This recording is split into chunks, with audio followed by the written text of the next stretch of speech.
Está aí, queridos irmãos, um texto curtinho da Sagrada Escritura, lá do Antigo Testamento, mas que tem, sim, tem a nos dizer, tem a nos fazer pensar, tem a nos ensinar sobre o nosso Deus. Vamos lá. Primeiro falar um pouquinho sobre Eliseu. Você se lembra? Eliseu era discípulo do profeta Elias. Recorda que Elias passou por Eliseu, Eliseu estava arando, e Elias então jogou o manto sobre Eliseu e o levou como discípulo? Pois bem, tanto Elias quanto Eliseu viveram no século IX a.C. Imagine, muito antes de Cristo, quase 1000 anos antes de Cristo. Nós estamos 2000 anos depois de Cristo. Eliseu e Elias viveram 1000 anos antes de Cristo. É assim, não é? 1000 anos para o Senhor é como um dia que passa. Deus vai tecendo os fios da história da salvação dia após dia, ano após ano. Aquilo que para nós é como um século, como 1000 anos, para o Senhor é como um dia. O Salmo diz isso. A Epístola de Pedro diz isso. Pois bem, Eliseu viveu no século IX a.C. E viveu onde? No Reino do Norte. Lembre, eu já disse aqui várias vezes para vocês, que o povo de Deus, o povo de Israel, logo depois do reinado de Salomão, lembra? Foi dividido em 2 reinos. Um povo só, Israel, o povo de Deus, o povo das 12 tribos, mas dividido em 2 reinos. É assim. O pecado sempre divide. O pecado sempre traz a discórdia. O reino do norte continuou chamando-se Israel. Também como apelido, no Antigo Testamento, muitas vezes esse reino é chamado de Efraim. E por que chamado de Efraim? Porque Efraim, por muito tempo, foi a tribo mais importante do Reino do Norte. Era a tribo que dava as cartas, vamos dizer assim. Então, o Reino do Norte, chamado Israel ou Efraim. E a capital, Samaria. Samaria. Era uma cidade, viu? No tempo de Jesus, não. No tempo de Jesus, Samaria era uma região. A região onde estava a cidade de Samaria, antes de ser destruída pelos assírios em 722 a.C. Veja que coisa. Pois bem, Reino do Norte, vamos lá, Israel, apelidado também de Efraim, capital, Samaria. E o Reino do Sul, que ficou fiel à casa de Davi. No Reino do Norte, os reis eram generais que davam golpe de Estado. Um derrubava o outro, era uma confusão danada. Não sei quantas vezes houve golpe de Estado no Reino do Norte. Era uma briga, e um matava o outro, a família toda do outro, era assim. No Reino do Sul, não. O Reino do Sul, chamado Judá. A capital, Jerusalém. Tinha que ser Jerusalém, onde estava o templo de Deus. No Reino do Sul, quem era o rei? Era sempre um descendente de Davi. Sempre. Um rei davídico. Um rei da dinastia de Davi. Porque Deus havia prometido a Davi que jamais deixaria de haver um rei da sua descendência, da sua casa, sobre o trono de Israel. E desta dinastia de Davi haveria de nascer o Messias. Por isso, quando o anjo aparece a José em sonho, como é que ele diz? Lembra? José, filho de Davi. José é parente pobre, descendente pobre do rei Davi, mas é da casa de Davi. Então, vamos lá? Eliseu, recordando, discípulo de Elias, viveu no século IX a.C., no Reino do Norte, o Reino de Israel, cuja capital era a cidade de Samaria. Muito bem. Se você quiser ver um pouquinho sobre esta divisão do reino, esse momento triste em que o reino se divide em 2, você pode olhar. Eu vou lhe dar aqui a citação. Se tiver com a caneta aí, você pegue. Primeiro livro dos Reis. Anotou? Primeiro Reis. Capítulo 11, versículo 1. 1 Reis 11, versículo 1, até o capítulo 12, versículo 33. Então, primeiro livro dos Reis, 11, 1 até 12, 33. Ali aparece por que foi dividido o reino. A Escritura explica que isto se deveu à infidelidade do rei Salomão. Porque Salomão pecou gravemente contra Deus, Deus tirou-lhe uma parte do reino. Não tirou tudo, tirou uma parte. Muito bem, mas vamos voltar um pouquinho para a questão do profeta Eliseu. Você pode encontrar nas Sagradas Escrituras tudo o que o profeta Eliseu fez no segundo livro dos Reis. Quer anotar? Porque você pode ler um pouquinho sobre Eliseu. É muito interessante, tem muita historinha. Por exemplo, Eliseu era careca. E conta lá a Escritura, até para a gente rir, que um bando de maloqueiro começou a gritar, olha o careca, olha o careca. E disse que saiu um urso do mato e acabou com a folia daquele bando, porque estavam mangando do profeta. Vale a pena ler, vá. Segundo livro dos Reis, capítulo 2, versículo 1, até o capítulo 13, versículo 25. Então vejam, 11 capítulos aí para você ler. Segundo livro dos Reis, capítulo 2, versículo 1, até o capítulo 13, versículo 25. Leiam, deixe de preguiça e leia a Sagrada Escritura. Nós devíamos ler todos os dias, 1, 2, 3 capítulos da Sagrada Escritura, para ir entrando no espírito da palavra de Deus.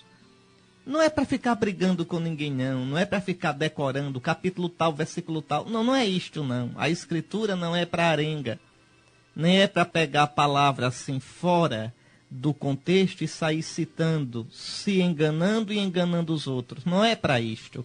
É para alimentar a nossa vida.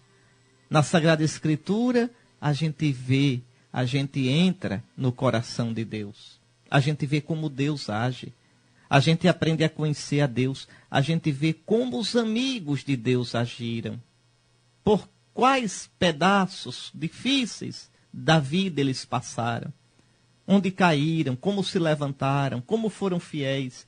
A Sagrada Escritura é vida para a gente. Então leia, vá. Eu vou repetir, olha. A separação do povo em 2 reinos. Já disse, 1 Reis, 11, versículo 1, até o 12, versículo 33. Agora, a atividade profética de Eliseu. 2 Reis, capítulo 2, versículo 1, até o capítulo 13, versículo 25. Eliseu, viu, sempre foi considerado um dos grandes profetas de Israel. Elias e Eliseus, bom, sobretudo Elias, né? É Elias que vai aparecer com Moisés lá no Monte Tabor. Por que Elias e Moisés ao redor de Cristo? Porque para os judeus, o Antigo Testamento são a lei e os profetas. A lei foi dada por Moisés. O maior profeta para o povo, símbolo de todos os profetas, é Elias. E é interessante que Elias não escreveu nada. Não escreveu. Não existe livro do profeta Elias. Não diz quem era o pai, quem era a mãe dele. Já começa assim a escritura. Naqueles dias apareceu Elias de Tesbi, o tesbita de Tesbi. Pronto. E já vai mandando brasa, dizendo, dá cais que não haverá chuva em Israel. E esse Elias, assim, atrevido, foi arrebatado para o céu num carro de fogo. Mas veja, esse Elias, de quem a gente sabe tão pouca coisa, esse Elias é o maior profeta de Israel. Elias, Jeremias, era considerado pelo povo os 2 maiores profetas. Também Samuel, porque foram profetas que intercederam a Deus pelo povo. Mas vamos lá. Então, Eliseu é um dos grandes profetas de Israel. Realizou grandes milagres, inclusive este da leitura de hoje. Agora vamos entrar na leitura.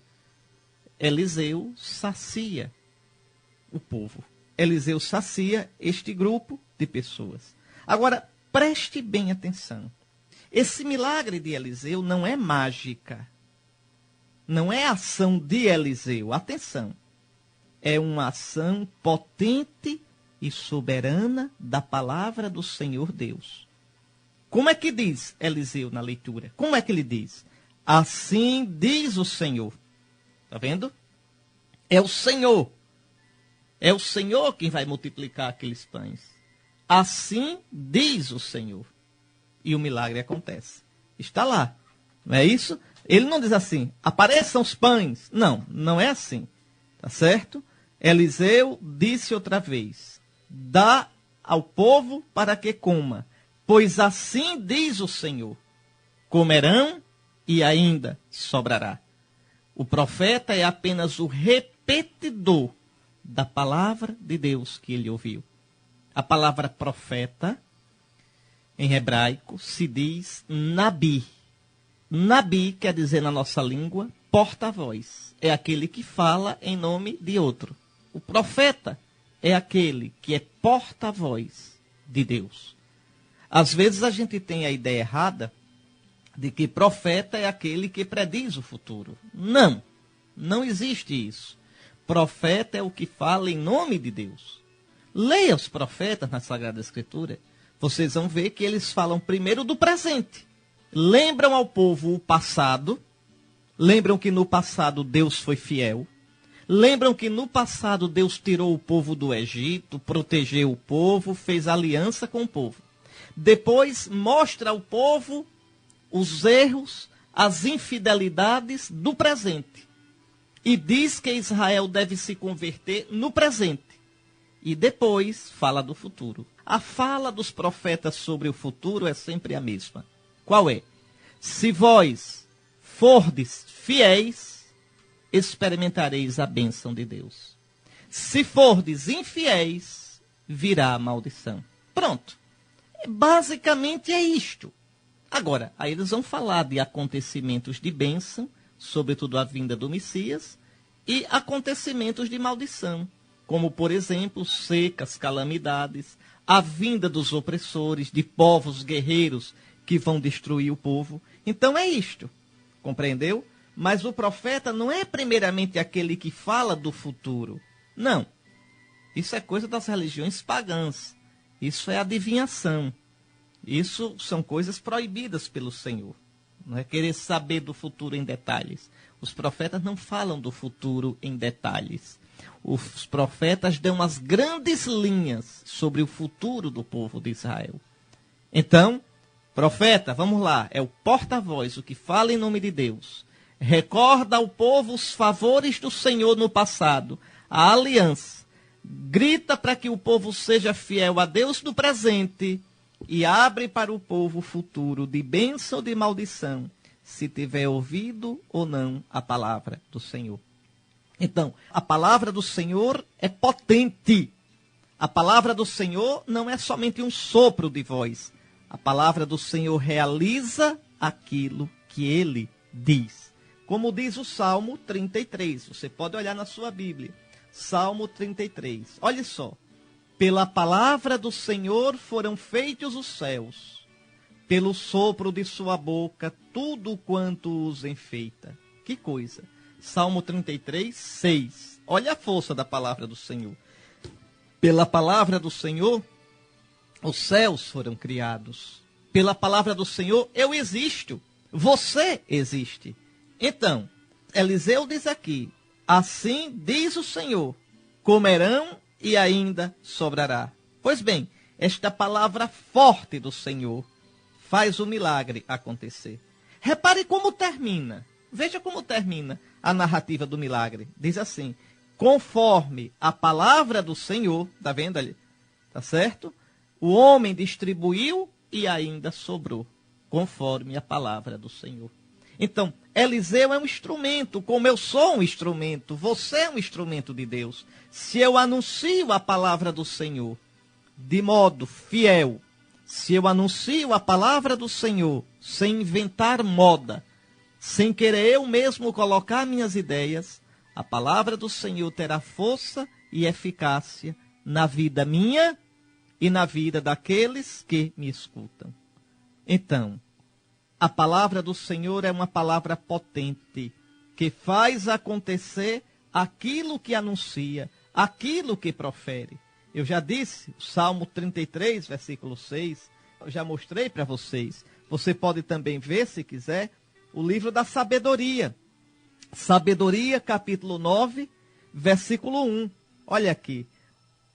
Ó Deus de meus antepassados e Senhor de misericórdia, que tudo fizeste com a tua palavra e com tua sabedoria criaste o ser humano. Mais uma vez, tudo fizeste, Senhor, com a tua palavra. Uma palavra poderosa, uma palavra que tira do nada todas as coisas, uma palavra que cria. Também, ainda no livro da sabedoria, só para você ver, no capítulo 18, versículo 14 até 16, olha aqui. Quando um tranquilo silêncio envolvia todas as coisas, e a noite chegava ao meio do seu curso, tua palavra todo-poderosa, vinda do céu, do seu trono real, precipitou-se como guerreiro impiedoso ao meio de uma terra condenada ao extermínio. Aqui o livro da sabedoria está falando de quando Deus exterminou os primogênitos do Egito. A tua palavra, Senhor, desceu do céu no meio da noite para cumprir a tua vontade. Esse texto do livro da sabedoria, a igreja usa para o Natal, no tempo do Natal. Veja, no meio da noite de Belém, Deus manda a sua palavra. A palavra se fez carne e habitou entre nós, como diz o Evangelho de João, no capítulo 1, versículo 14. Essa palavra é Jesus Cristo, nosso Senhor e Deus. A palavra se fez carne e veio para esta terra de extermínio, para exterminar o mal, para exterminar o pecado, para exterminar o poder das trevas. Está aí. Então, esta palavra tão potente que os profetas falaram em nome de Deus, esta palavra que criou tudo, esta palavra é uma pessoa. Esta palavra é o Filho. Esta palavra é o nosso Jesus. Essa palavra é o próprio Cristo, através de quem e para quem tudo foi criado no céu e na terra. Basta você olhar, como eu já disse, o prólogo do Evangelho de São João. No princípio era o Verbo, a palavra. E o Verbo estava com Deus. E o Verbo era Deus. E o Verbo se fez carne e habitou entre nós. Está aí. Queridos irmãos, meu irmão aí que está me escutando, minha irmã, pense bem. Quando nos deixamos plasmar pela palavra do Senhor, quando a gente de verdade deixa que o Senhor impregne a nossa vida com a sua palavra, quando a gente vive na palavra do Senhor, o Senhor nos recria. Olha, eu vou lhe perguntar, para você pensar, você vive na palavra de Deus? Ou você vive na sua vontade? Quando você vai decidir as coisas?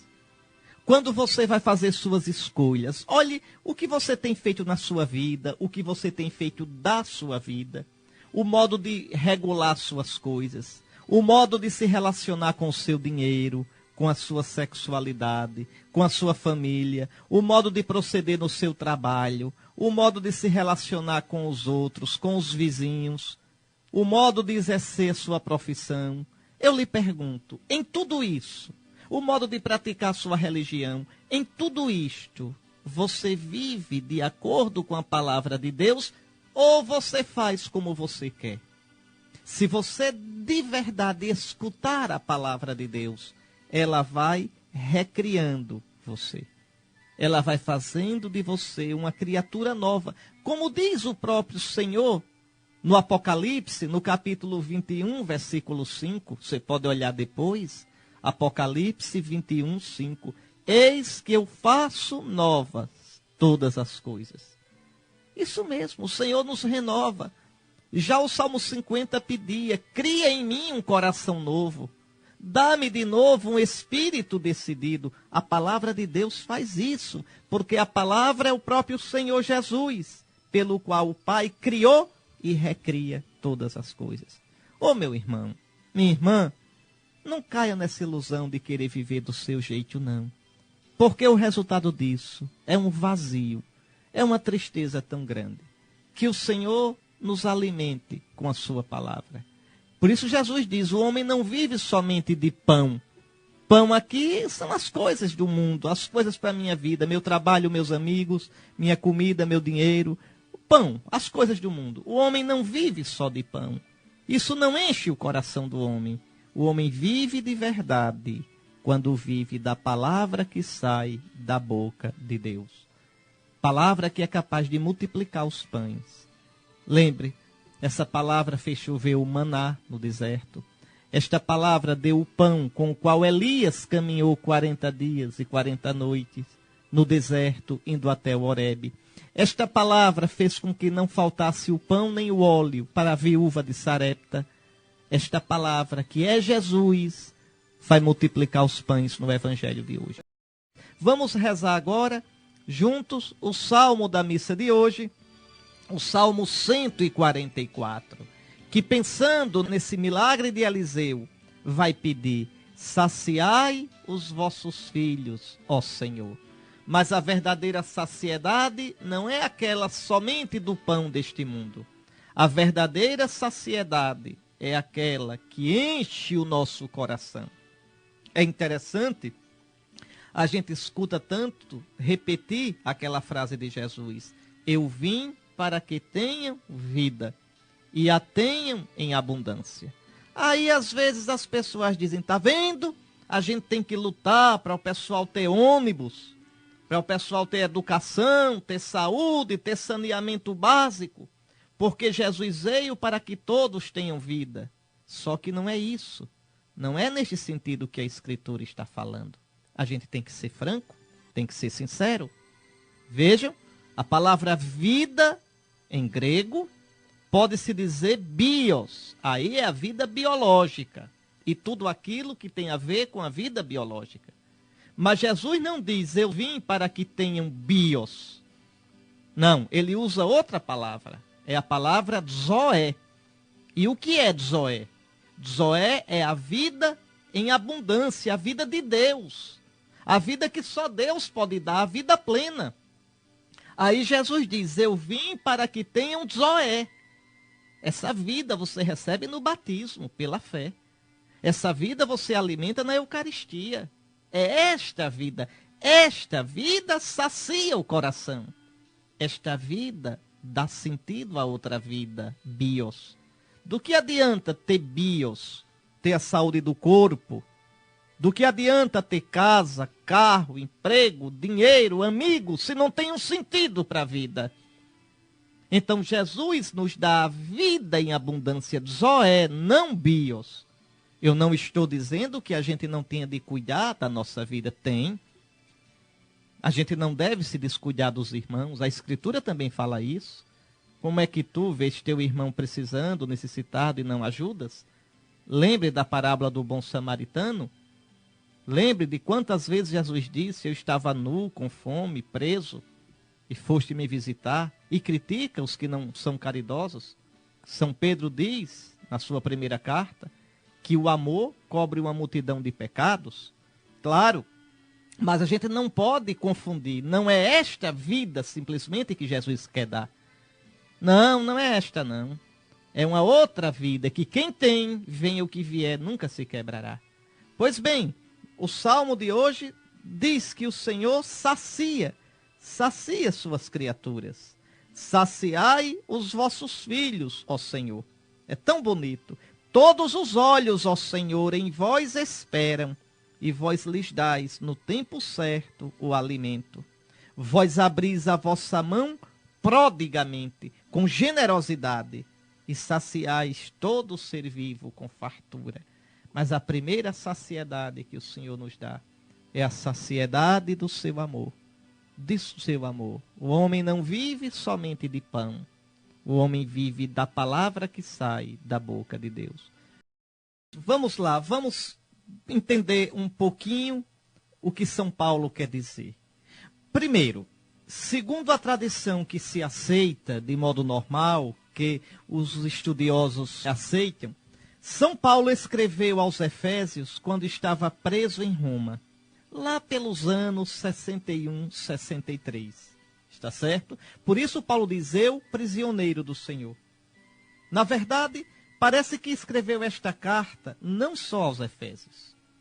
Deixa eu explicar uma coisa.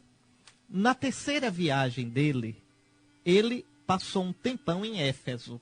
Paulo passou uns 3 anos em Éfeso. E ali, Éfeso era a capital econômica da província romana do estado, o Império Romano era dividido em estados, em províncias, da província romana da Ásia.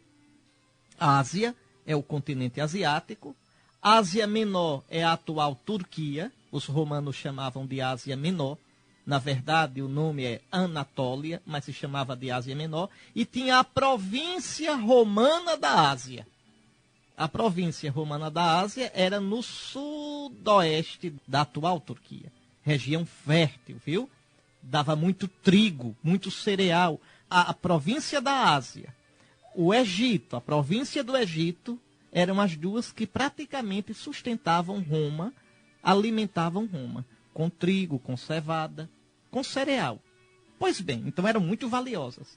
Paulo, na terceira viagem apostólica dele, né, na primeira viagem, ele evangelizou a Galácia, aquelas cidades de Antioquia da Psídia, Icônio, Derbe, Listra. Foi a primeira viagem. Na segunda viagem, ele entrou na Europa, aí evangelizou Tessalônica, Filipos, desceu, passou por Atenas, onde pregou no Areópago e ninguém acreditou, e evangelizou Corinto.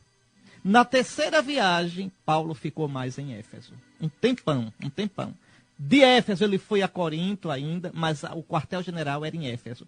E ali, se você olhar nos Atos dos Apóstolos, se diz que quando Paulo estava em Éfeso, diz assim, o Senhor aqui abriu uma porta larga. A coisa deu certo. Eu falei isso aqui domingo passado. Falei até da Artemis. É grande a Artemis dos Efésios, que deram uma carreira em São Paulo. Bom, mas escute só a história. Escute só. Paulo, de Éfeso, ele fez um grupo de evangelizadores, de secretários dele, de ministros, que evangelizaram várias cidades vizinhas. E agora, Paulo, preso em Roma, ele manda uma carta para todas estas comunidades, não só a de Éfeso, mas as comunidades vizinhas, tá certo? Agora, a carta que ficou na Bíblia, certamente ele escreveu assim, Paulo para a igreja de... E aí se botava nos pontinhos o nome da igreja. Igreja de Éfeso. Por exemplo, igreja de Colossas. Então colocava, está certo? A cópia que chegou e que ficou na Bíblia foi a cópia para a igreja de Éfeso. Então ficou a carta de São Paulo aos Efésios. Mas na verdade não foi só aos Efésios. Foram as várias igrejas da província da Ásia. Cuidado quando eu falo igreja no plural. Só existe uma igreja, una, santa, católica e apostólica. Igrejas no plural tem 2 significados. 2? Sim, senhor. Primeiro significado, igreja é a comunidade reunida para a missa. São Paulo fala, a igreja que se reúne na casa de fulano. Quer dizer, a comunidade, não existia ainda templo, a comunidade que se reúne para a Eucaristia na casa de fulano. Então, igreja é a comunidade reunida, sobretudo aos domingos, para a Santa Missa, para a Eucaristia, para escutar a palavra e celebrar o sacrifício eucarístico da nova e eterna aliança, como o Senhor mandou. Mas igreja também é a diocese. Igreja é a comunidade que se reúne ao redor do bispo, sucessor dos apóstolos, e do seu presbitério e dos seus diáconos. O bispo com os seus presbíteros, quer dizer, os seus padres e os seus diáconos. O bispo prega a palavra, o bispo dirige a igreja, o bispo santifica pela Eucaristia e pelos sacramentos. Então, nós, por exemplo, estamos na igreja de Aracaju. Sergipe tem 3 igrejas. A igreja de Aracaju, a igreja de Propriá e a igreja de Estância. O que faz com que uma igreja seja igreja é a presença do bispo sucessor legítimo dos apóstolos. Então, Paulo escreveu esta carta para as várias igrejas da província romana da Ásia. Entendeu? Pois bem, já expliquei então a vocês o contexto. Mas agora observe a bela expressão que São Paulo usa. Prisioneiro no Senhor.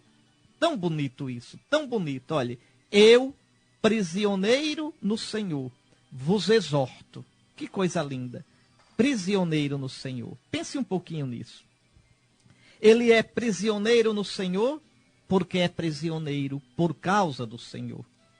Pelo Evangelho ele foi preso. E para São Paulo isto é uma honra. Isto é um título de glória, sofrer com Cristo.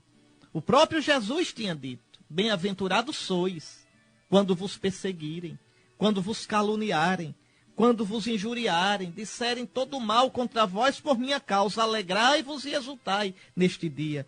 Pode olhar lá, São Mateus capítulo 5, versículos 10 a 12.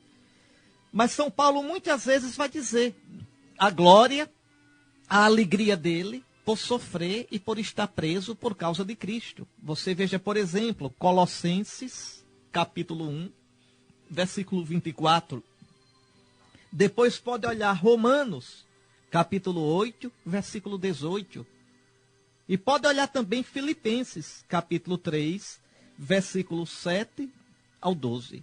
Olhe, meus irmãos, ninguém segue a Cristo sem sofrer não, viu?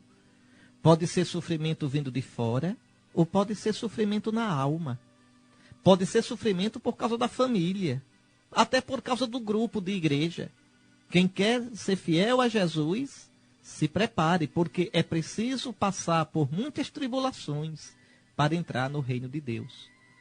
É impressionante, as pessoas falam muito em amar Jesus, em seguir Jesus, mas esquecem muitas vezes que isso exige que eu me deixe. Isso exige que eu leve a minha cruz com Cristo. Não é? Então, prisioneiro no Senhor, porque é prisioneiro por causa do Senhor.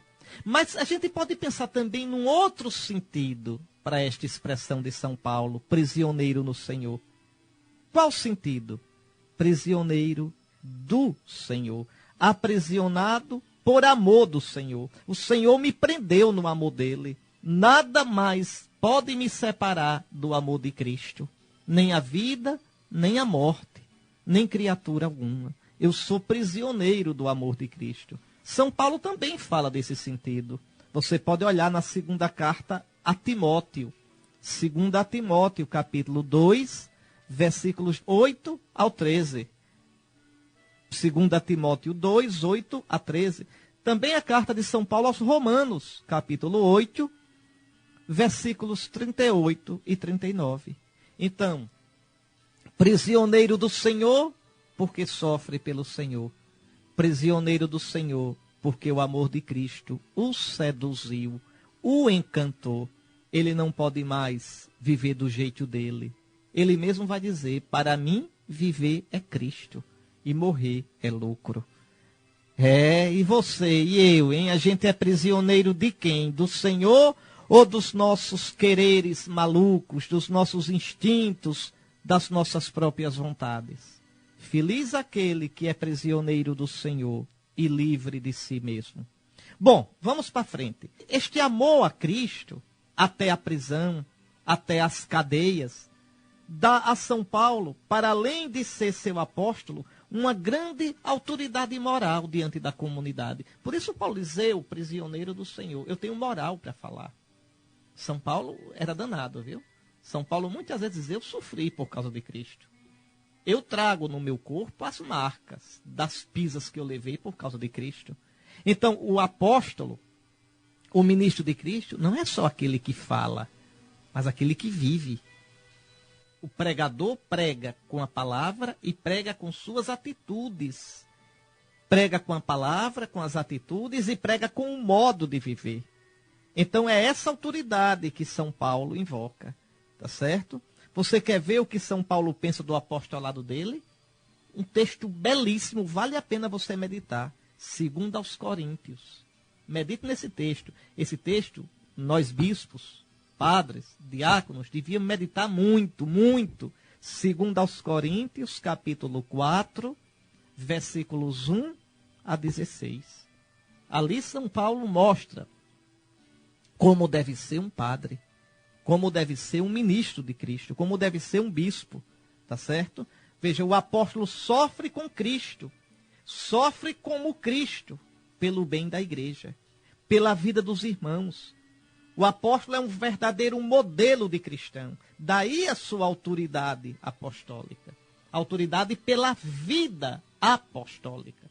A ponto de São Paulo dizer, ele diz, a morte trabalha em nós, a vida, porém, em vós. Quer dizer, para que vocês vivam, eu tenho que morrer. É como aquela frase que ele diz, eu me darei e darei tudo. Eu darei tudo e me darei a mim mesmo pela vossa salvação. Esse é o apóstolo de Cristo, tá certo? Bom, uma outra coisa. Nessa leitura, o apóstolo convida a caminhar do modo digno da vocação que recebemos. Caminhai de modo digno da vocação cristã. Então, essa vocação cristã é uma vocação a ser nova criatura. Está lá na segunda carta de São Paulo aos Coríntios, capítulo 5, versículo 17. Olhe, a pior coisa do mundo é um cristão que vive como pagão.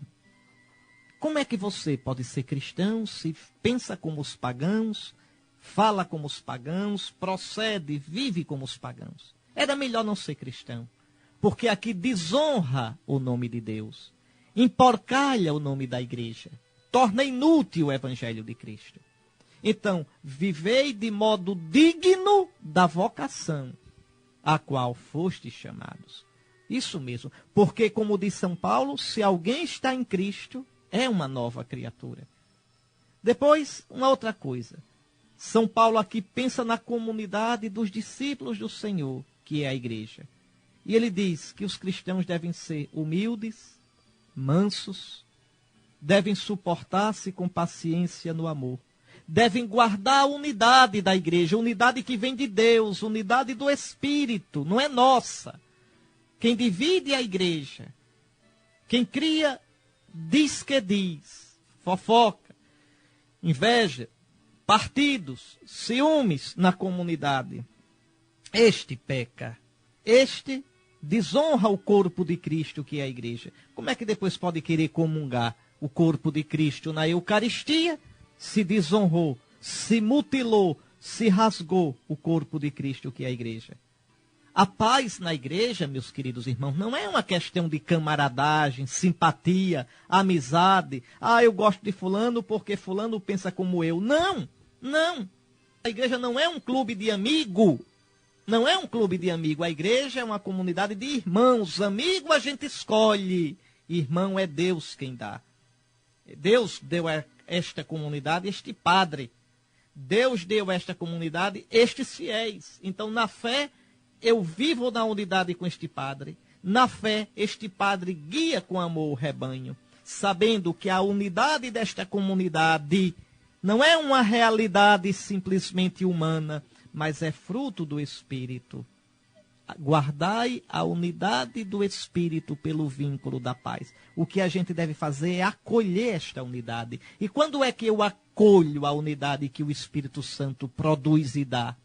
Quando de verdade eu me abro para Deus pela oração, pela penitência, quando eu calo as coisas, quando eu procuro não responder, não pagar mal com mal, nem injúria com injúria, como diz a primeira carta de São Pedro. Está aí. Né? E mais algumas coisinhas eu queria chamar a atenção aqui, 5 coisas bem rápidas antes de terminar o comentário dessa segunda leitura. São Paulo diz assim: há um só corpo e um só Espírito. Esse corpo é o corpo de Cristo, que é a igreja. E esta igreja é animada por um Espírito só, o Espírito Santo. Como também é uma só a esperança a qual fostes chamadas. Há um só Senhor, uma só fé, um só batismo, um só Deus e Pai de todos. Pois bem, eu queria chamar a atenção bem rapidinho para esses versículos aqui, esses versículos 4 a 6. Observe aqui. Primeiro, a igreja é una e única. Ela é um só corpo, corpo de Cristo. Nela habita um único Espírito, Espírito de unidade e de diversidade. Primeira coisa, tá certo? Então aprenda que sua comunidade é fruto do Espírito Santo. Segundo, esse Espírito de Jesus nos impele a uma só esperança, que é a esperança na vida eterna em Cristo, a esperança de ter o reino dos céus. Então, olhe, engula os sapos da vida, viu? Tenha medo do sofrimento, não. Mesmo quando na sua comunidade as coisas não saírem como você quer, não deixe a comunidade. A gente está lá por causa de Cristo, não é por causa de padre, não é por causa de leigo, Não é por causa do coordenador do meu grupo. Eu estou ali por causa de Cristo, porque eu quero a vida eterna, porque eu quero o céu. Eu estou ali pela esperança da vida eterna. Tá certo? Terceira coisa, São Paulo diz, há um só Senhor, que é Jesus. O único Senhor e cabeça da igreja. Deixar a igreja é deixar Cristo. Apartar-se da unidade do corpo da igreja é apartar-se da unidade do corpo de Cristo. Quarta coisa, São Paulo diz que há uma só fé em Cristo. Veja, há um só batismo. O batismo é o sacramento da fé. Quem crê e for batizado. Está certo? E esse batismo dá o Espírito Santo.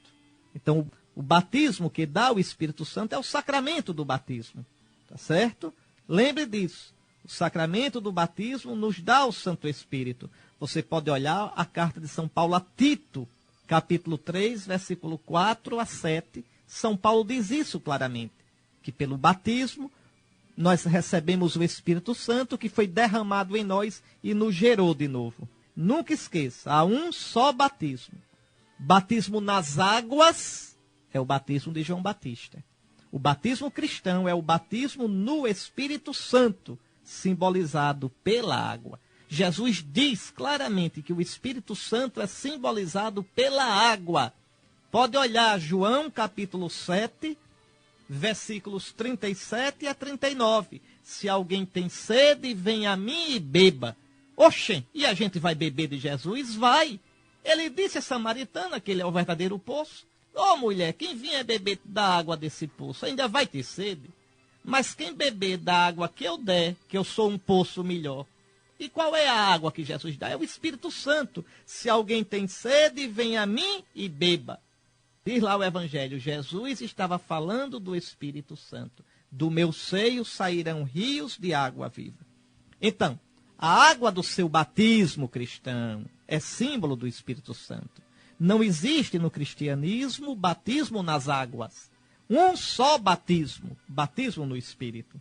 É com água que simboliza o Espírito Santo, não nas águas. E, finalmente, quinto ponto, há um só Deus e Pai de todos, de quem tudo vem e para quem tudo vai, por meio do Filho no Espírito. Em outras palavras, a igreja deve viver a unidade da Trindade Santa. Há um só Senhor, um só Espírito, um só Deus e Pai. Três pessoas que são um só Deus. Um só Deus que são três pessoas. Assim deve ser a igreja.